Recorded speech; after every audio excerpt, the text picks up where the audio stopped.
in detail about what he's been doing, but you'll find that he's got a rich background in all aspects of IT. And we also have Mark Walcott, who's president of Transglobal Business Systems, and a smaller company, certainly than Booz Allen Hamilton, but lots of experience in various government contracting activities. Also background in applying IT and other things to business process reengineering, which has been a fairly substantial business. Those of you who follow the government will know that they can stand to have some business process reengineering.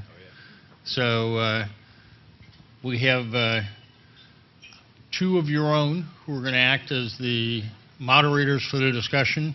We're working from a list of questions that's been going back and forth, and I think I'll get things started and allow or have Charles come up here and do a little bit more direction on where we're going. Thank you, Pat. I'm glad to be here again today. Yes, good 18. I graduated 10 days ago formally, but obviously, obviously I have an emeritus status and an affiliation here. I'm a little stubborn, and we probably will have to, bear with us today. In the next 90 minutes, we are going to field in about 40 questions. The format is this. The first set of questions, about 30 or 40 of them, will be fielded. And these questions have been derived from the ones you entered on Google Doc and the ones that came from elsewhere.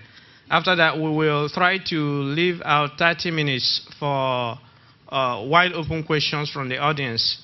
But I can tell you, in addition to the wonderful introduction Pat has given, these two gentlemen are well accomplished. And Mark Walcott, on his part, has been a kind of a typical SDM dreamer, because he developed a product from ground zero to where it is now. This product is being used at the White House, the Department of Homeland Security, etc. So the choice of him is more of trying to tell my fellow SDMers that, yes, it is possible. So this is someone with a similar engineering background, but was never an SDMer, but his product that he developed, that Pat and all the rest taught us, and have found marketplace acceptance elsewhere.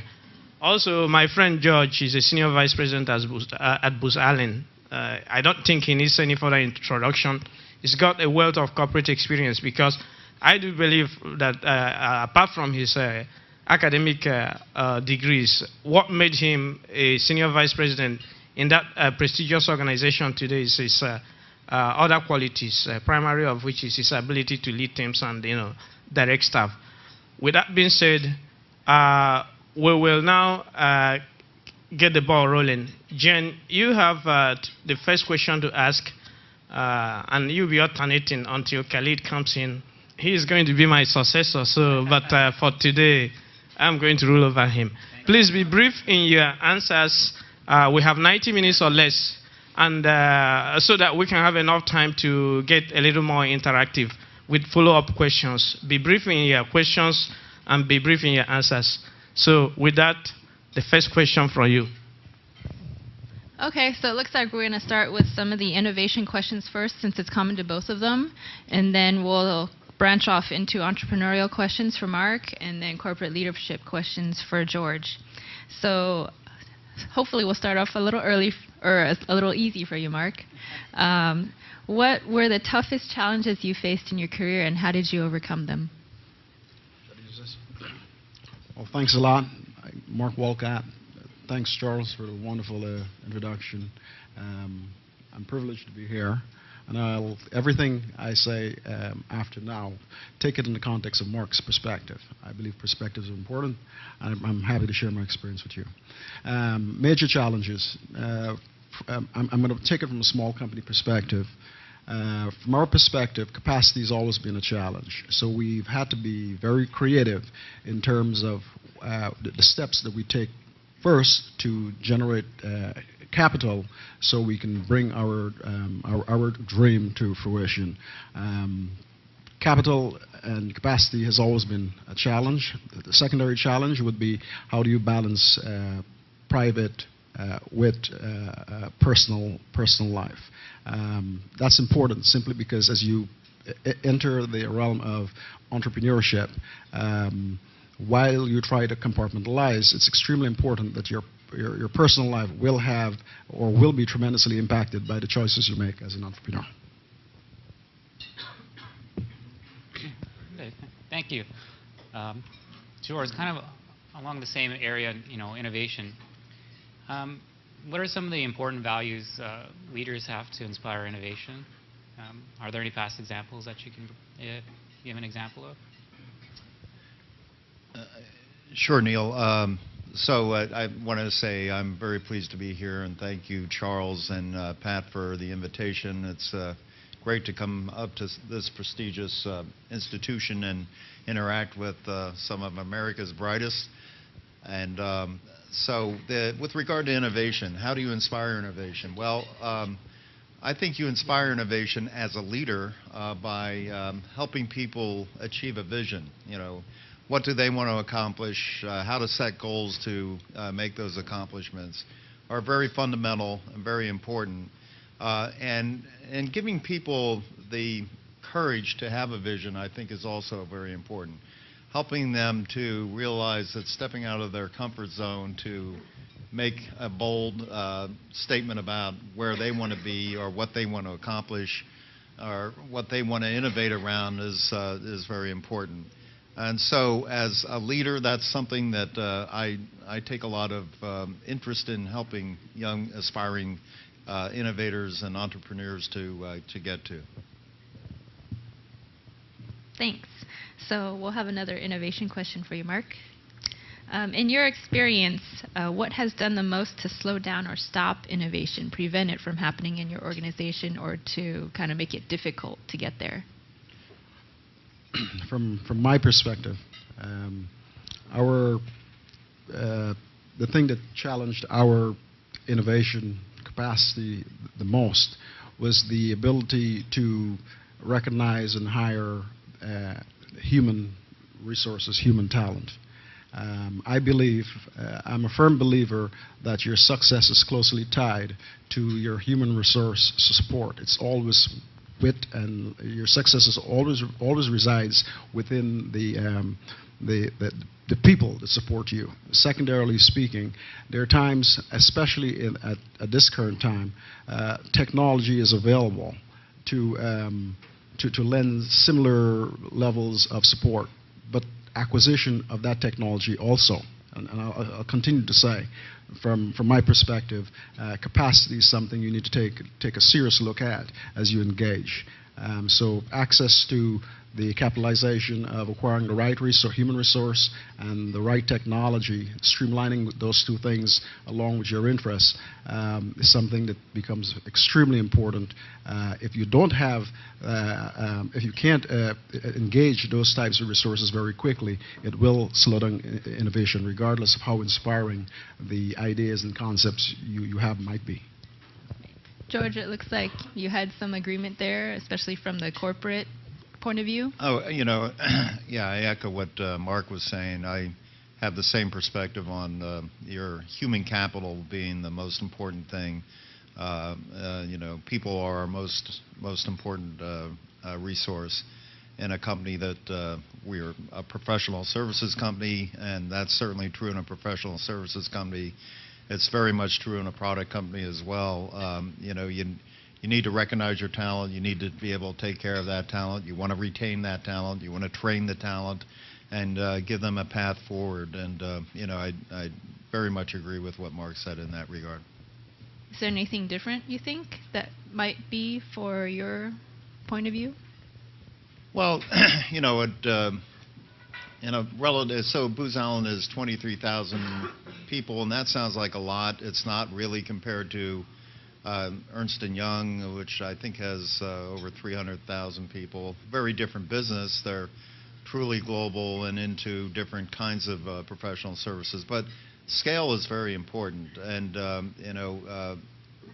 finding the right kind of human capital, the right kind of talent, and keeping them in-house is always a challenge for an organization like ours.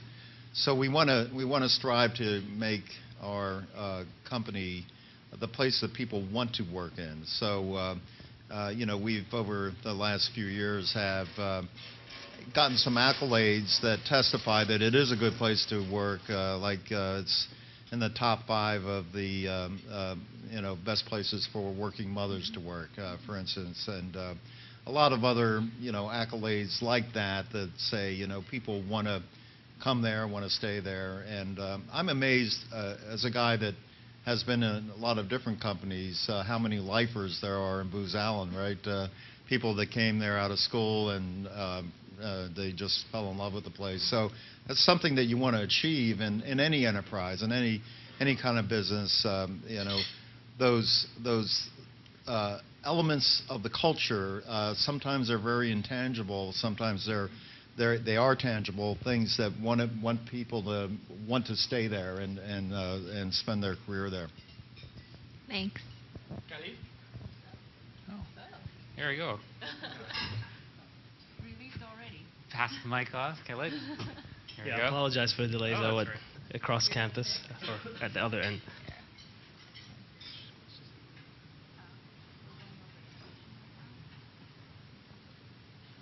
All right, so question to George. So how do you draw a distinction between the user-driven and company-driven innovation at BAH? Say that again, Khalid. I didn't get the first part. How can you draw a distinction between user-driven and company-driven innovations? So user-driven meaning client-driven or customer-driven. I would assume it would be, yes. Yeah. So I saw that question. I wasn't sure what the real intent was. So let's just say it's customer-driven innovation versus company-driven innovation. It's absolutely essential to know your customer in any business that you're in. Know your customer, know who they are and what they're all about and what they want. So that's fundamental. It's very fundamental in banking, for instance. In fact, there's a law in banking that is the anti-money laundering law, and a provision of that is know your customer. So that's for law enforcement reasons and it's for compliance reasons. But in a professional services or a product company, knowing what your customers need, knowing what is really ultimately what they're going to want to buy. So I think that certainly a combination of company-driven as well as customer-driven elements to any innovation has got to be part of the formula. But I would say that the preeminent element is the customer-driven, because ultimately you got to sell a product to that customer. Okay, and we're back to Mark. So what percentage of your time can you actually spend exploring new ideas that you think have promise? At that level, I think probably you have to do a lot of firefighting. So when can you really look away from fixing problems to looking forward to preventing them? Well, actually, you don't ever look away. Again, from small to mid-sized business perspective, you literally live it, and this is where you become truly innovative. You find ways to structure your internal processes and operations to literally address both at the same time. You become very vigilant and deliberate at looking for opportunities that you can leverage based on what you're currently doing. To the extent a problem presents itself, it's an opportunity for you to enhance, in our case, product, and then address that challenge, but then leverage the solution towards the rest of your customer base. So for us, from a product perspective, it's fully integrated. We don't compartmentalize current demand with future demand. We find a way to streamline our operations, to leverage any investment at all towards generating additional revenue. Wanted to touch a bit on George's earlier response. I believe he's absolutely right. Most of our innovation as it relates to product come from our end users. And users typically have ideas of their own, regardless of how much business process, business rules you've integrated into the product. Typically, they tend to be somewhat intransigent in the way that they've grown accustomed to doing things. So because they're your client, they're always right. Mm-hmm. You've got to find a way to educate them towards your perspective. But there's also an opportunity there to have a company, innovation from the company side. And from the company side, you've got to build, you literally have to build a product to make their lives easier. And then engage in not only the educational aspect, but take some chance and some risk on deploying the product, having them literally kick the tires, experience the efficiencies that the product would bring, and have them buy off on it. So from a company standpoint, again, integration is key. You take feedback, you listen a lot from the client, and then you start advancing your innovation and applying your trait, your technique, your knowledge of the technology itself, because they really don't know it that well, to take it in a different direction. And hopefully, if you do it well, it spans industry. So while you may be addressing a particular industry sector, you look for the opportunities that may reside in other industries as well. So you really create a broader market footprint. Right, back to George. So in leaders, what are some of the important values that leaders should have to inspire innovation? If so, are there past examples where these values played a vital role in the success of an organization? So when I first got into the IT industry, I worked at Oracle Corporation. And, Oracle is led by a rather colorful CEO and founder named Larry Ellison. And I'm sure many of you have heard of Larry Ellison. So he's an interesting guy, and I've been around him. And I've certainly been in his presence many times. But I think he's a good example of the question that Khalid asked, because of his, very mercurial kind of personality and, full of fire and this and that. He intimidates some people. But he's a leader of an enterprise who has tremendous vision. And that vision that has been a constant in Oracle Corporation in the, it's been around for probably 25 years or so. And his vision has been the thing that has really driven that corporation to continue to grow, to continue to innovate. And he's remarkable in being able to stand up in front of a group of people, whether internally or to an industry crowd, and be able to articulate that vision. And I believe that is something that any company that is going to be, especially in the product side, needs somebody who is a visionary leader to be able to set the path forward in very bold but yet achievable kind of constructs, and that's something that I think is vital for innovation. Okay, back to Mark. So you mentioned earlier that the people were really what drive your innovation, and it's really important to find the right people. You were saying that not having the right people prevents you from, or slows you down from innovating. So does that mean that finding the right people is the most important thing for innovation? Is it what drives it the most, or is there something else there? I wouldn't say it's the most important thing. I think I would have to agree with George that vision is extremely important. It almost serves as a beacon by which you streamline. Thanks, Charles.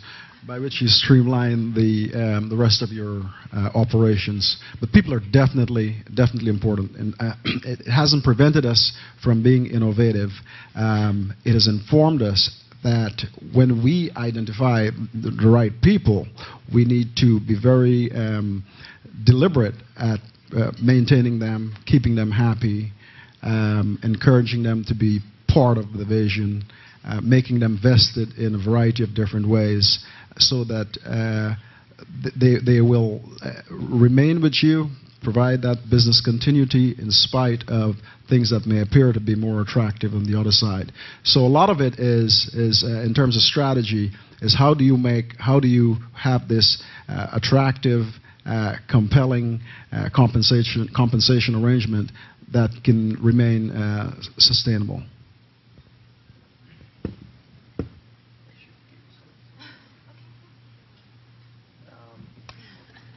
Let's shift gears a little bit. So, why do many leaders have similar behaviors and experiences, in your opinion? So, I challenge the premise of the question, Khalid. I don't really think that many leaders have the same behaviors and traits. I think that, in my experience, there are many styles of leadership, and people who are leaders in enterprises have many different experiences behind them that got them to that place. So I need to differ with the premise of the question there, just based on my own observation. Not all leaders are the same. That's true. And some styles work for some enterprises, and some styles fail. And I've seen leaders who have failed because they could not effectively run an organization. They may have been new to the enterprise, and they didn't get the culture, they didn't get what drives people there, they didn't understand the product, and they failed. So, leaders come from different kinds of experiences, and different styles work in different enterprises, in my experience. Just a follow-up. So, do you believe that, there's obviously innovation in leadership, and that can be seen in some organizations. I can't give it a specific example, but do you think it's easier for a leader to innovate within a new startup, a new company, rather than coming to a new culture, like you said? Not necessarily. Some older cultures, some companies that have been around a while, need new leadership. They become stagnant, and they yearn for new leadership. So if the right kind of inspirational leader comes into that organization, he can jumpstart it into being innovative again.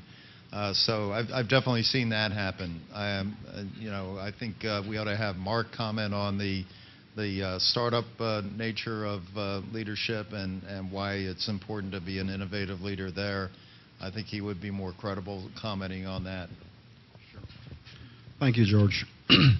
The way, and I'll follow up on your question, George, but the way I interpreted the first question, again, he's absolutely right. They're not the same. However, they tend to have some common characteristics, which is, I believe, the intent of the question itself. Now, in terms of leadership in a small, mid-size, emerging type of a company, I think what's key is not only to have a vision, but to have a clarity of vision, and then be able to make a compelling case, and then have the ability to articulate and communicate that case to the folks that you're currently working with, so they become not only vested, but somewhat hopeful. We've got to remember that in a small environment such as ours, literally everyone has to be innovative.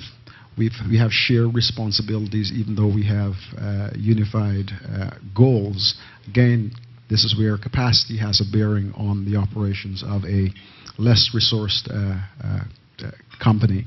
But leadership is an imperative. But again, those leadership responsibilities, while it may reside in a single person, it is imperative that the responsibility is shared among all of the stakeholder participants. Okay, so I think we have another innovation question for you here, Mark. As a leader, have you had to respond to any innovations by competitors, and how did you do that? Absolutely. Now, you're crediting me with a whole lot as a leader. but yes, I think our environment is very chaotic. It moves at a very fast pace. This is the opportunity that we see, however, as a small business. We tend to be a lot more responsive to need than larger businesses. Our organizations tend to be a lot flatter. We can leverage technology from a communication standpoint quite easily. We get immediate feedback from not only end user, but our company, our employees, and our vested partners. In terms of how we've responded to more recent innovations by competitors, we tend to leverage up in terms of size and capacity by looking for opportunities to collaborate and partner. So often we wouldn't necessarily go to take a frontal approach to keeping up with our competitors. We try to out-strategize them to the extent that we can quickly implement a functionality, a solution without breaking or compromising the integrity of our architecture. What we do is find a way to play nice and create a value for that competitor, which at times make for fantastic strategic partnerships and strategic alliances. Right, George. Have you ever had a situation where you had difficulties getting people to accept your idea or to implement it, and how did you go about resolving that? How do you approach it? Oh, it happens all the time, Khalid. And sometimes I succeed, and sometimes I don't. So what I tend to do when I have that situation where I think I have a brilliant idea and nobody else does, I try to socialize that idea with people, one-on-one typically. Get people together and just say, this is why I think we need to go in this direction. And inevitably, if I'm persistent enough and I talk to enough of the right stakeholders, we can change people's minds. But as a leader, you got to do that in a way that is you're doing it in a collegial way. You got to get people to buy in, understanding that they're going to be more successful by accepting this idea. It's not just something that you as a leader is imposing because you think it's a great idea, but you got to help people understand how it's going to move the ball forward and how we're all going to be feel the results of that innovation. Follow-up question, please. What if you as a leader, you are passionate and you know the end game or the end point, the benefits of the idea, and you fail to sell it to your subordinates? In that case, would you proceed with implementing the ideas, or will you just say, let's go?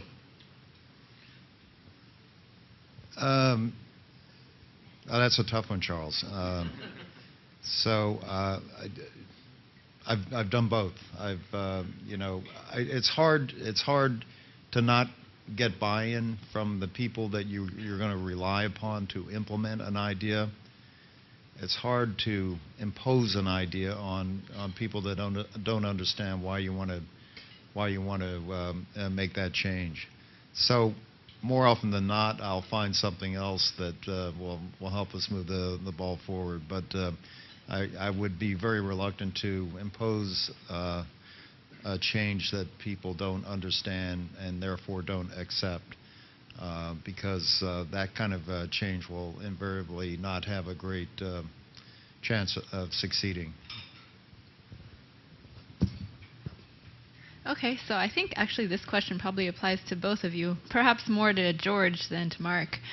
This one comes from the experience that a lot of us get as engineers starting out, that we have to wait for upper management to make decisions. We can't do things on our own a whole lot. And so how much of your time is spent waiting for a higher up or maybe an investor or somebody who has a stakeholder to make a decision where you can't just go and do something yourself? Again, an additional benefit for having flat small, contained types of environments. I typically don't have to reach very far for the okay. If I believe it's a great idea, I attempt to arrive at consensus, and I typically would be able to make a decision almost immediately, unless it's impacted by third parties such as clients and suppliers. So we typically don't have to wait very long. I think this has some tie into the predecessor question that Charles raised. And I think the way I would approach it is you spend almost all eternity trying to get to yes, but what I found as effective is rather than trying to encourage them to see it my way, I spend more energy on identifying why it is, one, I'm doing it, but two, more importantly, I would challenge them with arriving at a better solution while I try to find out the deficits in their solution, have them self-realize, and hopefully come over to my side of thinking. George, did you want to say anything about that from your perspective? Do you spend a whole lot of time waiting for stakeholders to make a decision, or are you empowered to make your own decisions? Yeah, I'm empowered to make my own decisions, but I also encourage people who work for me on my staff to come forward with ideas. I mean, the last thing that you want to do is ever suppress the ability, the channels for people to use to come forward with ideas about how to make things better. Good ideas do not flow from the top exclusively. They come from more often than not from the people who are closest to the tactical level of an organization. So smart leaders embrace those ideas and understand how to enable them for the business. Yeah. So, George, if we were to ask your colleagues, the staff that reports to you, about your leadership behavior and to comment on it, or leadership style, I'd say, not behavior, how do you think they would respond to that question? They would just say he's a wonderful guy, and I want more of him. Well, I think that I think that you would hear from people the following, because this is to me what's important to me about being a leader. I spend a lot of time mentoring people, very junior people, people that have been in the firm for less than 2 years.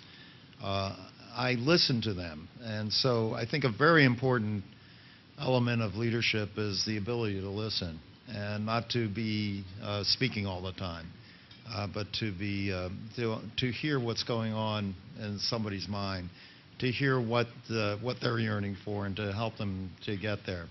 So that's sort of the fundamentals of my style of leadership: just interacting with people.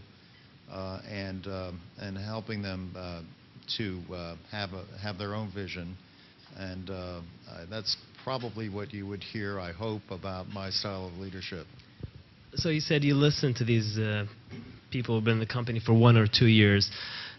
Have they ever, and you mentor them, have they ever told you something that changed your leadership style? My leadership style? Or maybe your leadership position. I mean. Yeah, so they've influenced the decisions I've made, and they have caused me to go to the other partners in Booz Allen and say, look, this is going on, and we need to do something about it.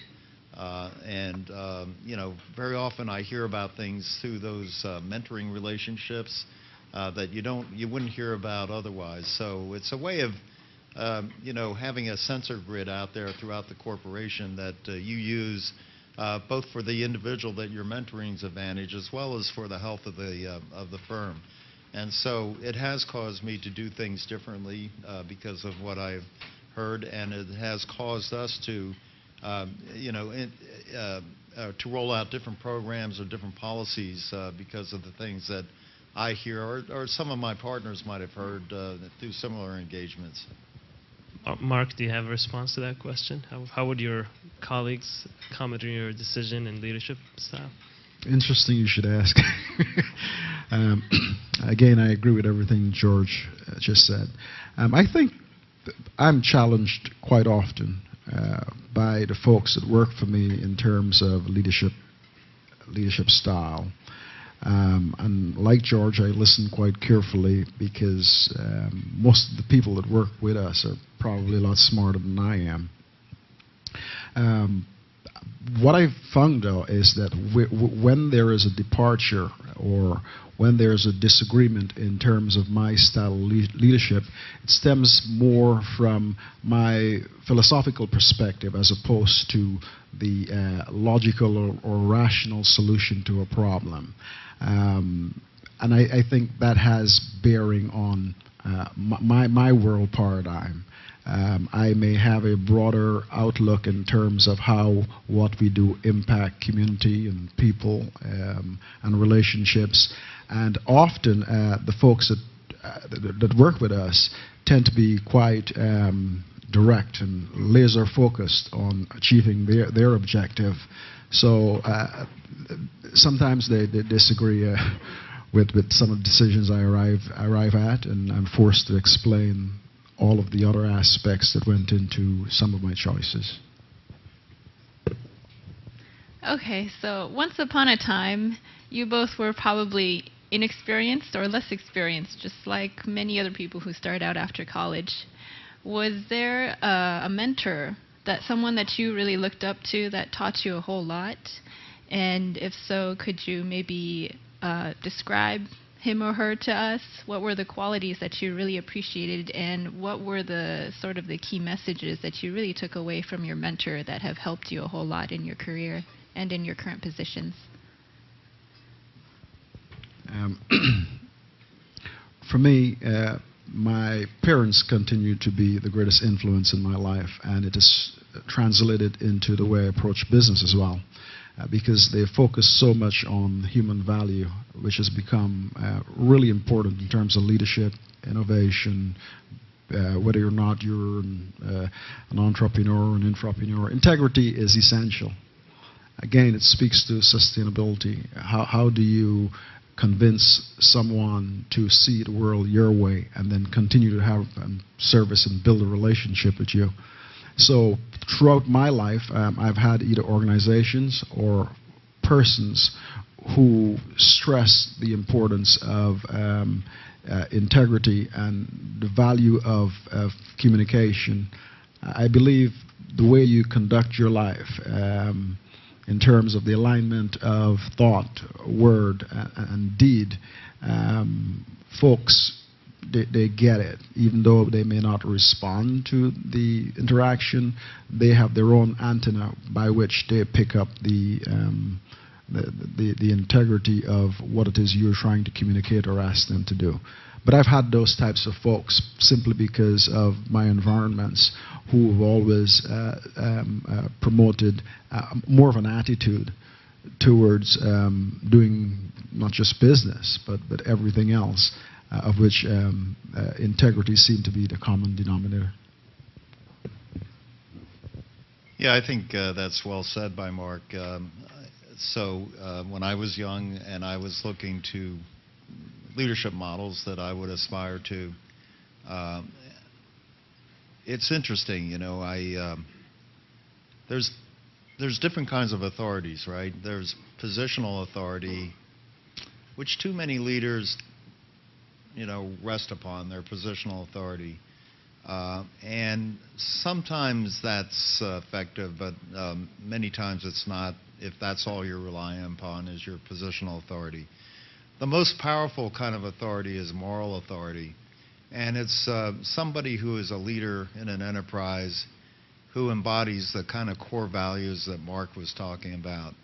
And others look to that person, whether they're in their chain of command or not, whether you look, you know, you owe that person any kind of diligence in what you're doing. You look to people like that, and I've seen them throughout my career, and you say, boy, that's the kind of guy I want to be like someday, because that's the kind of person that can really inspire people, and people listen to them. And so I think that any kind of leadership that's based on fundamental core values like integrity is the kind of leadership that achieves that level of moral authority that is ultimately the most effective kind of leadership. All right, George, speaking of being young and inexperienced, do you believe in career progression plans, and how much of your career do you believe has been planned, or how much of it do you believe or what percentage do you believe you've deviated from the plan, and what are your thoughts on that? Khalid, I think that it's important to have goals in your career. Where do you want to be in 5 years? Where do you want to be in 10 years, et cetera? And I think it's very good for you to find somebody that will mentor you in the business that you go to from here, and say, help me through this. Help me set realistic goals to go forward.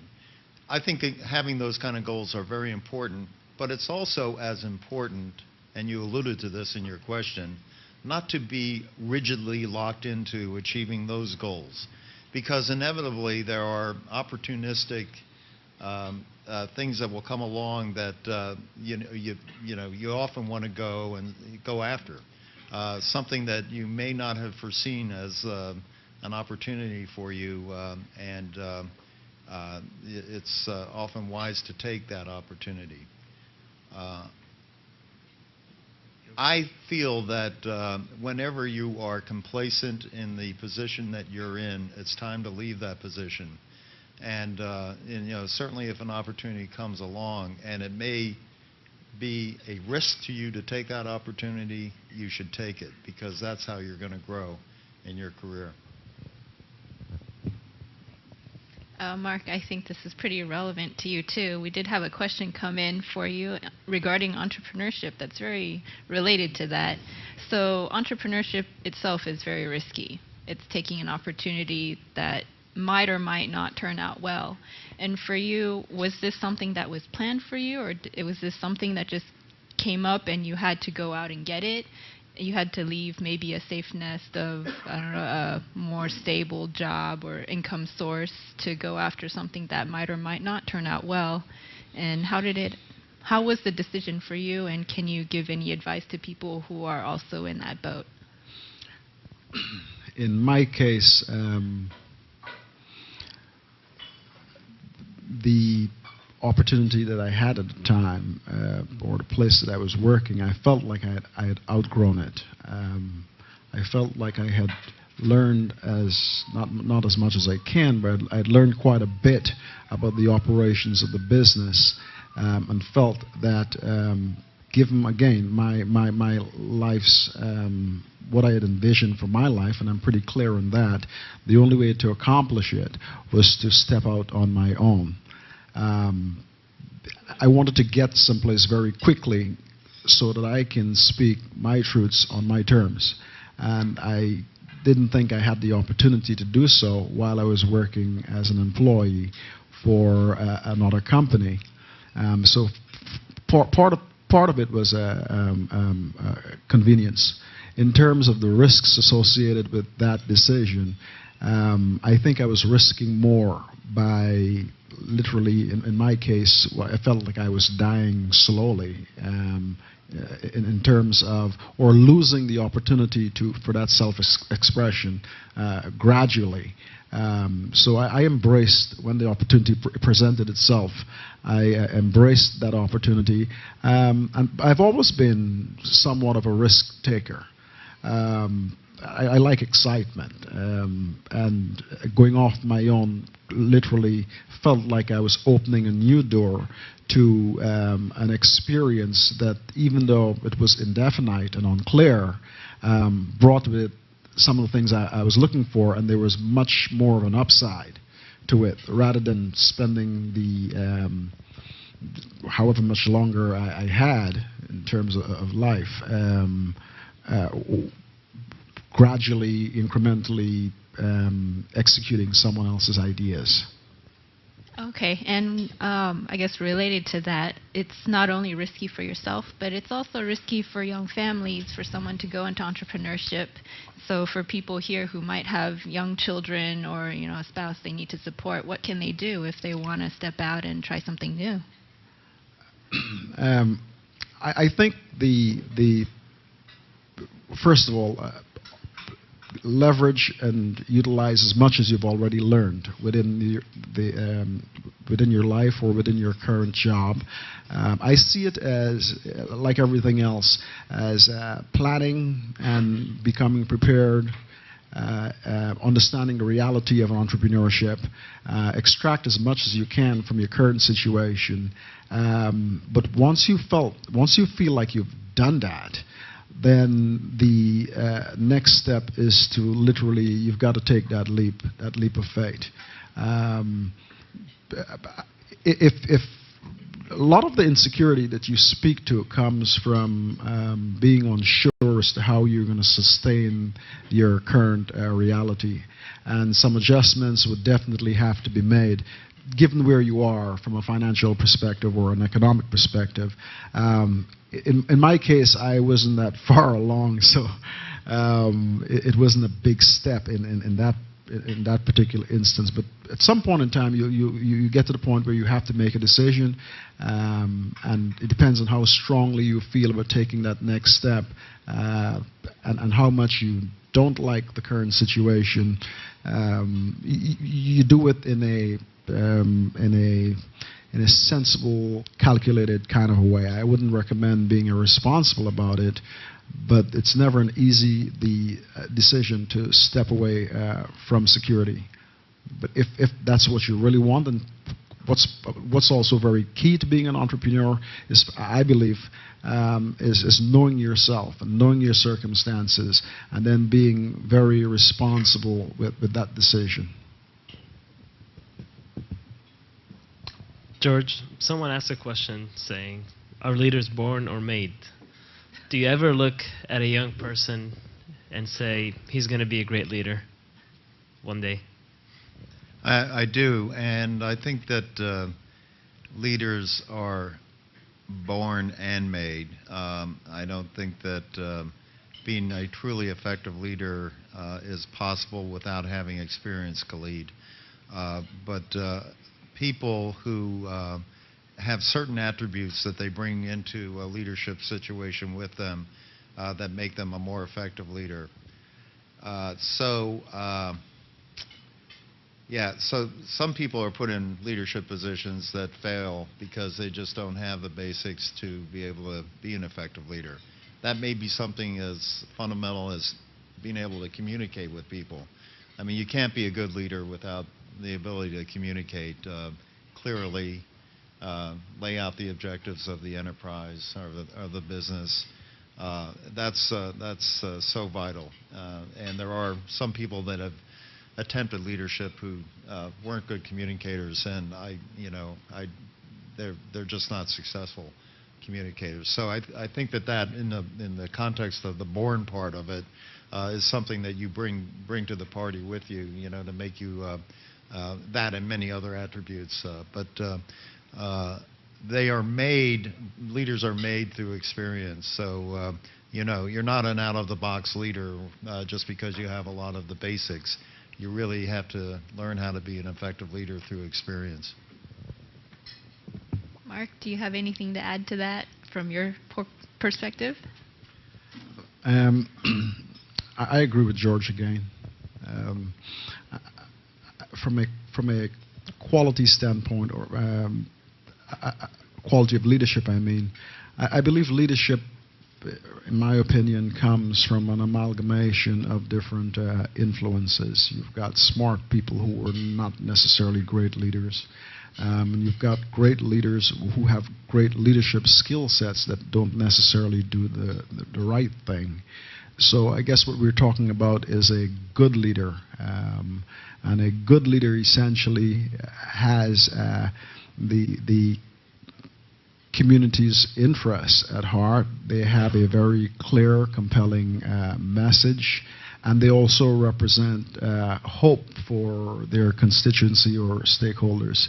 Folks tend to buy in to a good leader when they see that leader as a way forward or a way out of their current circumstances. So to piggyback on George's point, communication is key.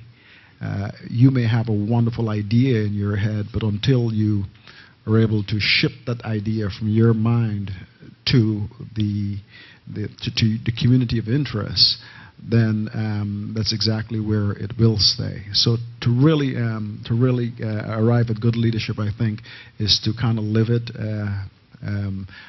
be a great role model by being able to communicate that idea that people would more easily buy into and get rid of doubt, pretty much. Because essentially what a leader is, that people will follow you, and so you have to obtain that buy-in. Do we want to open it up? No, not yet, you need it. All right, so is it on? How do you turn this on? This one's on. It just went off. Maybe it ran out of battery. Well, we were going to open it up to the crowd if you guys have any questions, and if I don't see any hands up, I just will keep firing at them. Okay, we have one over there.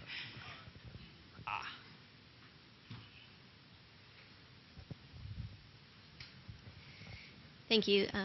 My name's Tina Srivastav. I wanted to go back to some of the innovation questions. I know that both you, Mark and George, have talked about the importance of a vision and having your organization understand and believe in that vision. How do you respond to ideas and innovators who come up with ideas that are very different from the vision of your organization? Not that they're not committed to the company, but that they just have some wild out there ideas. I've talked to a lot of my colleagues, and I think many of us have heard a very similar phrase, "That's not what we do here." How do you deal with such situations? So Tina, let me congratulate you for being the first one that was bold enough to ask the first question out of the audience, and I think it's a good question. I would never subscribe to the notion that's not what we do here. I think that any successful business is one that's a growing business that doesn't always, that implicitly means it doesn't always do the same thing. So businesses really want to look for ways to accommodate new ideas, and the fact that they're a bold idea shouldn't scare off any leader. You look at the business practicality of it. Is this something that we can achieve with the resources that we have? Will it take a lot of R&D to roll out this idea? Can we afford that? Is there, do we believe that there is a market for that idea? So those are all, of course, some of the fundamental business, metrics that you want to use to measure that idea. But certainly no idea is too bold for any business or any inspired leader to embrace. Mark? Thank you, George. I think what I'm hearing is how do you respond to intrapreneurs from the standpoint of someone having an idea and would like to leverage the capacity and the resources and all of the amenities of the organization to take it in a different direction. Like George, I would never say we don't do that here. I would task that person to fully vet the idea with some degree of collaboration from folks that we would assign to them, and look for opportunities of synergy. To the extent that we've identified some of those opportunities, we probably want to put down establish some ground rules of engagement that speak to one, how could we possibly go in that direction without injuring the company itself. But to take the question in the context of a day-to-day reality, right? Often, if I'm approached with such a question, we are so inundated with responding to our current day reality, you're tempted to be somewhat dismissive because you've got this looming crisis over your head every day. So while I would not say that, I wouldn't necessarily take on the burden of stopping what I'm doing to engage them. I've tried to co-opt them as an equal partner to help me vet the idea and see what opportunities reside within taking that approach. And to the extent that I understand there are some excesses in terms of resources or processes or the direction that we're going, then I had asked myself, can we have that person utilize some of those excess resources that we have to go off and maybe come back with a determination that it's viable or not. But I certainly wouldn't dismiss it summarily. Well, other questions? Dennis? Thanks, Clayton. Dennis Evans, and this is really a question for both of you, I think. But as a leader, if you have an idea that you feel is particularly good or particularly strong, and despite your best efforts, your subordinates or your team, just aren't buying it, at what point do you decide that what, I really believe in this, we're just going to try it, as opposed to well, maybe my idea wasn't all that good? So Dennis, that happens all the time in business, so one way of testing an idea is to pilot it. All right, so you stand up a pilot to demonstrate whether that idea of yours is something that will have a business outcome. So we'll have a positive business outcome. You can often do that when you're talking about a solution in a product company. You can also do it in a professional services company. You develop a capability around that idea, and then you pilot it with maybe with a client, or maybe you do it internally. That's one way of getting the naysayers to maybe embrace the idea. Oftentimes when people don't embrace an idea of yours, it's because they just don't understand what it is that you're trying to do here. And so by piloting something, it's a more visual or tangible articulation of your idea, and it may change people's minds. I have seen it change people's minds, and not to say it's going to work every time if it's something that people just can't get their heads around. Let's agree that it is always a great idea to arrive at consensus. There are those times, however, that you will not arrive at that consensus, and then I think you have to move to a different set of metrics or criteria. From a small business perspective, and I'm assuming the idea has some type of cost associated with it. So from a smaller business perspective, ultimately, and I do believe in information-based, informed decision making. Typically, the owner would have a pretty good understanding of his risk tolerance, and it gets to a point where he has to go forward with it anyway, because the other guys or the other employees or partners may not be privy to all of the influences of that choice. From a big picture, a big company perspective, you still have a similar entity to answer to in the form of the stakeholders. So maybe that becomes the criteria that you measure the exposure or risk with generating the requisite return on their investment. But I think there are cases where you ultimately get to a point where you will take on the decision of being the final decision maker, and that's the responsibility that comes with leadership.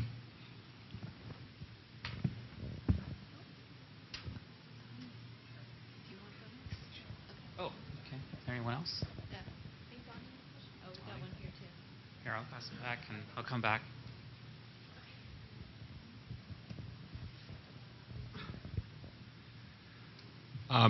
I used to be a Booz Allen alumni, a great company to work for. One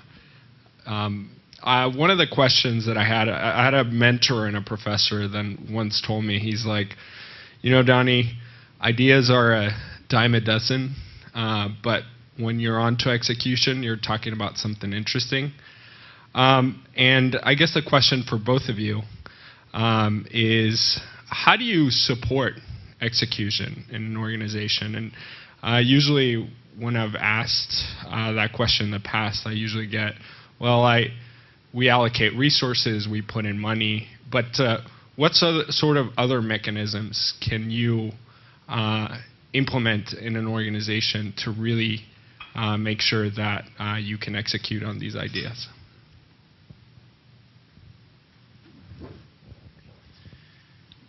Donnie, thank you for the question.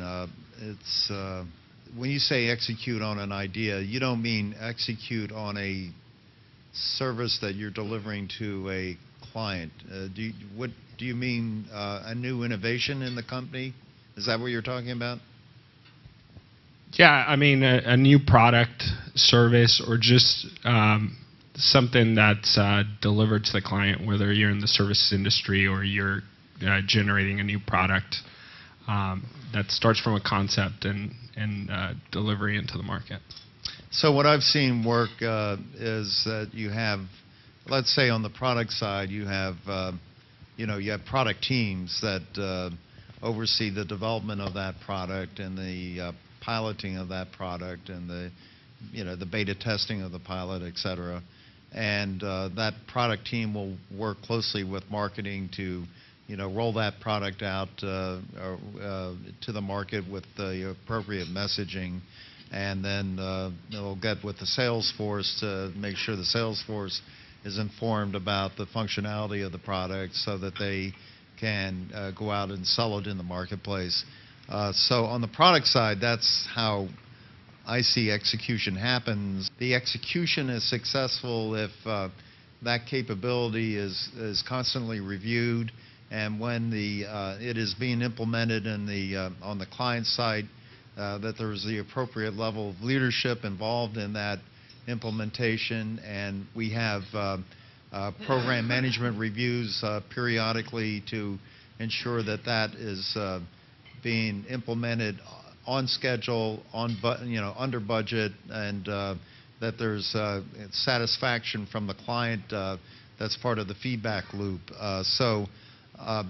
It's very different depending on whether you're talking about a product company or a professional services company. But the one constant is that I think you have a team of people with the appropriate level of leadership involved that are reviewing the processes all through the life cycle to ensure that it's executed properly. Again, I'm in agreement with George.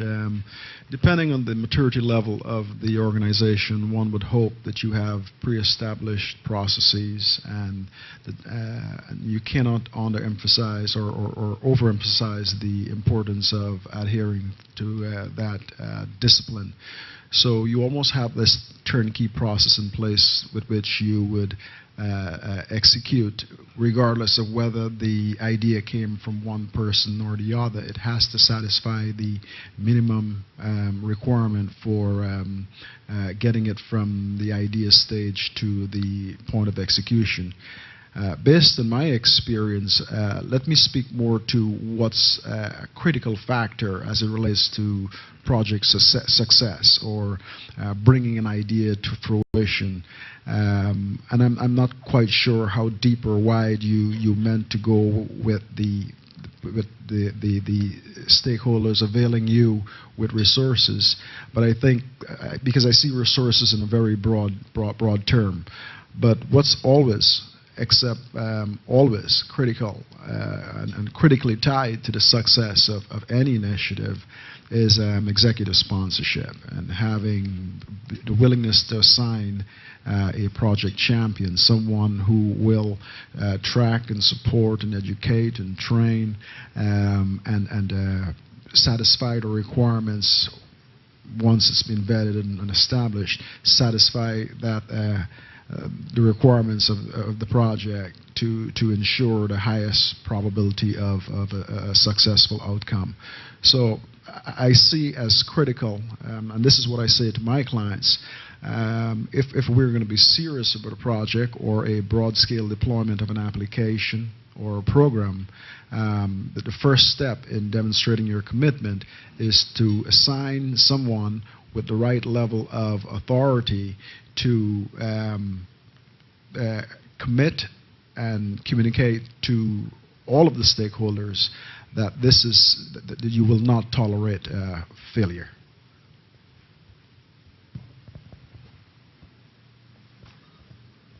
Hello, good afternoon. My name is Jose Arias, and I'm coming from the space sector, so very innovative projects generally. And my question goes in that direction. So, how important is for a manager management of frustration, of defeat?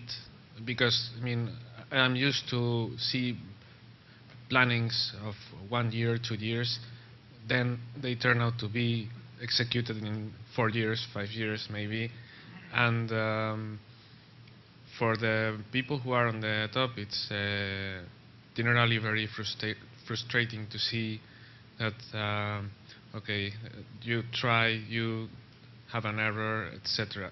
In the end, this is especially well known in very innovative projects, not maybe in serious production, but in very innovative projects. So, how important is for a manager, a leader, and how do you value that in a person who is leading a project or something? So, the management of defeat, of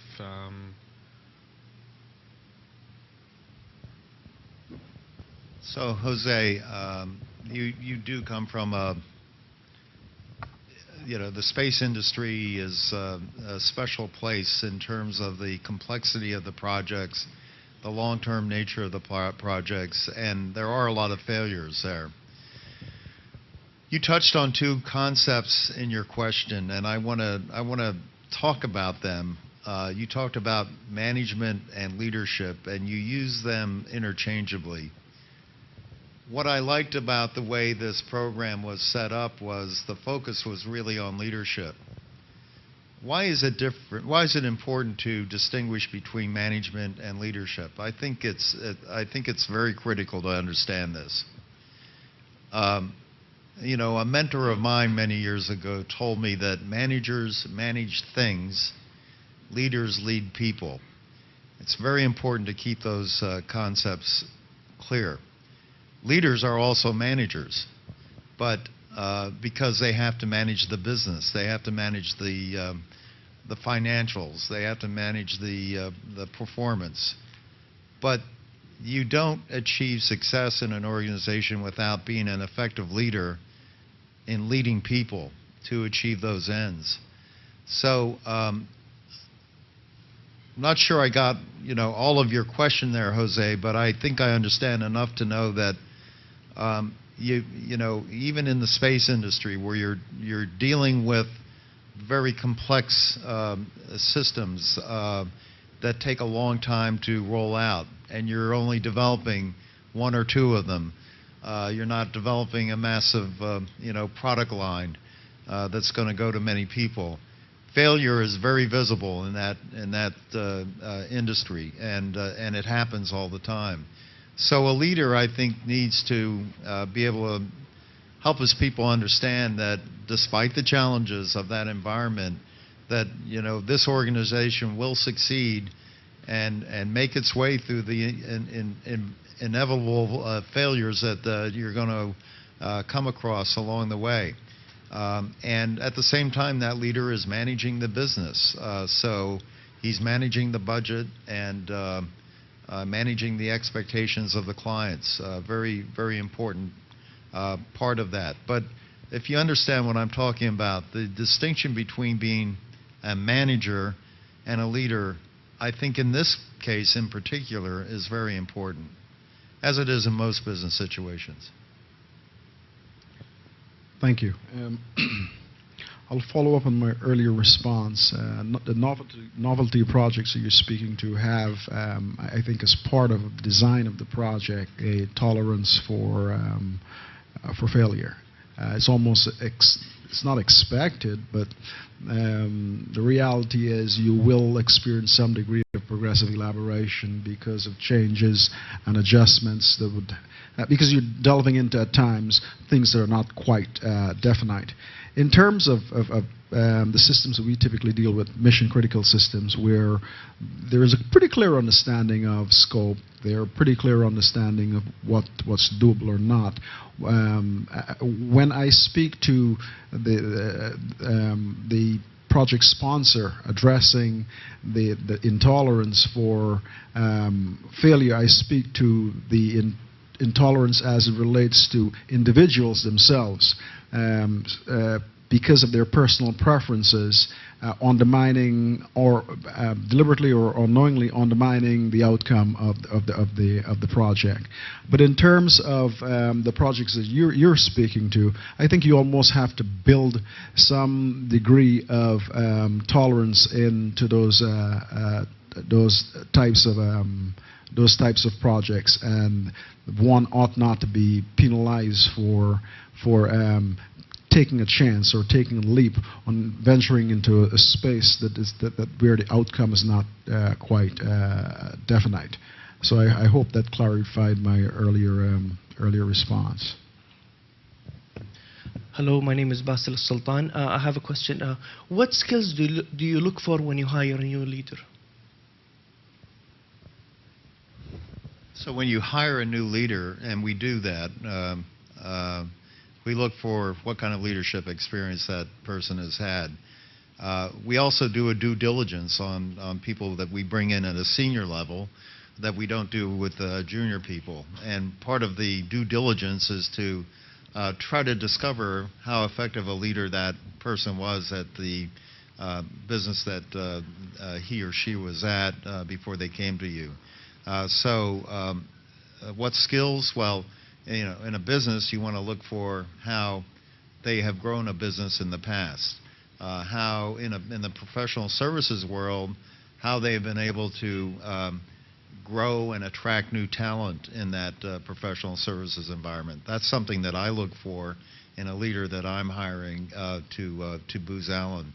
So it's you know, due diligence is very important. Find out how they did in growing a business where they were before. And very importantly, in a professional services world, how their ability to attract and you know, hire and retain talent. Thank you, George. I think they're pretty matured, established hiring practices, and much of it George has alluded to. In terms of vetting the candidate, engaging in the due diligence research, those things are absolutely necessary. But in terms of from our perspective, identifying a leader, we would go into that interview or that engagement with a pretty clear understanding of what it is we're looking for, and then base much of our decision in terms of, if it's initial engagement, in terms of how well that person or leader measures up to our internal requirements, rather than, and try to get as much of that up front as opposed to bringing them on and hoping that they will meet the requirements. And part of it, you can almost advance model projects, model questions, or prototype questions as part of the interview process, sample questions, and gauge how they would respond to those types of initiatives.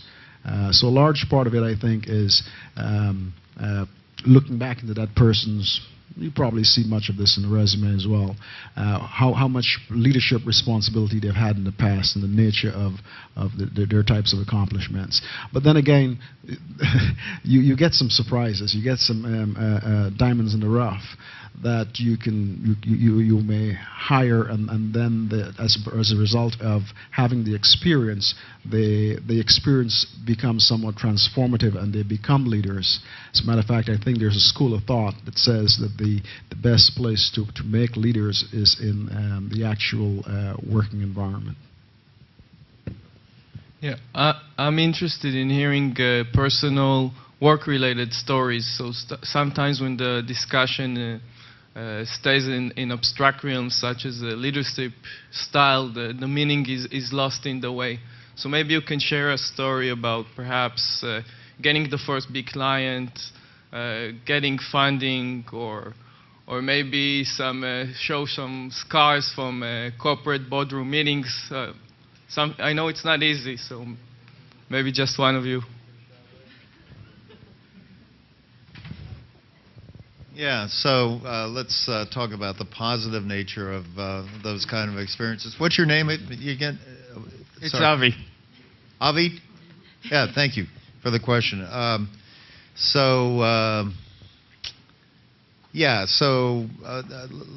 do cybersecurity mostly in the government. I do a little bit of commercial work, but it's an interesting place to be, right? And it's a good place to, for our business right now, but it's also very competitive. Charles does cybersecurity in his company, and there are a lot of good firms that have, very solid cybersecurity practices. So it's a very competitive landscape, and it's especially hard when you're going after an opportunity and another company has been there doing that job for 5 years. And this is something that we encountered last year when the Drug Enforcement Administration needed to recompete the contract to do the InfoSec on all of its networks. So information security is what cybersecurity is also known as. And, going after an entrenched incumbent that has been there for a long time, has built relationships, it's a very, very tough thing to do and be successful at. It takes a lot of commitment. It takes a lot of leadership internally to your firm to get the right team together, to get them focused on going after that activity, to get the budget to support going after that activity. It is a very long process, very long days, sometimes weekends. You need to have constant positive leadership guiding the people through that long process, giving them hope that at the end of this, there will be great business for all of us. It will be a great achievement. And it took many months to go through that process, but we won that pretty sizable contract last summer. And so, everybody feels good about that. And on the other side of the coin, there's a lot of those kinds of opportunities you go after. You do the same kind of inspirational leadership and, the same kind of fighting internally to get the kind of resources you need to go after it, and you don't win. And so that's another challenge for leadership, that in the face of losing a big opportunity that everybody had their hopes and expectations triggered to winning, you don't win. You have to still keep people's attitudes positive about, we lost this one, but, we'll get the next one, and keep them focused and keep their heads in the business. So, you're going to run into the peaks and the valleys like that all of the time. And the one constant that has to be guiding people throughout it all is positive leadership. And if I may add, more than likely, as a small business, as a small company, this is a constant. If you send out 10 proposals there, you probably have spent about 17,000, 20,000, depending on, you are more than likely going to win 2. So it's a lot of frustration out there. But so in the end, for small companies, it is a game of number. For bigger companies like the Booz Allens, IBMs, and others, they are more formal and more structured. They have a process in place. They go, no go.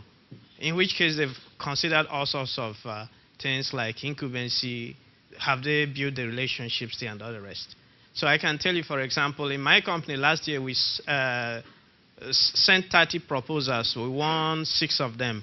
And these were code ones. And I think this was pretty high by the standard of a small business because we didn't have any working relationship. We didn't have godfathers there. But often as a small business, as a small company, that is what you're up against. So George was alluding to the fact that, yes, be ready for frustrations. You will fail and fail and fail and fail, especially as a small company. For the bigger companies, they are more structured. Before they decide to bid, they have gone through, again, as I said, the go, no go process, in which case they've determined that they have an 80% chance of winning, in which case, oftentimes, I don't know the ratio for Booz Allen, maybe it's 50-50, right? But in the case where you lose, then obviously there will be frustration in the headquarters for days to come. The question, therefore, is what will be the impetus? How do you rebuild morale? I think that's my take on that.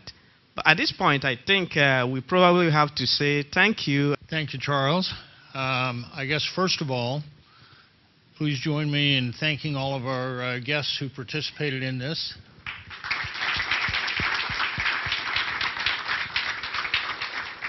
It's not a surprise that you heard a lot about values and about involving the people and recognizing that you're leading people. I think that's been a common theme in a lot of our leadership series, and I thank you for once again bringing that to bear. It takes a lot of trouble for these folks to kind of disengage from their daily lives and come and give us this kind of experience and openly discuss both successes and failures. And we certainly appreciate that as a program. This is one of the primary ways that our folks learn about leadership. Many of them have had good and bad examples from mentors they've had in the companies they've been in, but this is a chance to see other sectors, other leaders. And I also want to thank, this is probably the last time we'll benefit from Charles kind of pulling together the Leadership Speaker Series, and he's done that now for a little over a year. We've seen some excellent examples of leaders that he knows and has interacted with, and I want to congratulate him on his successful completion of the program.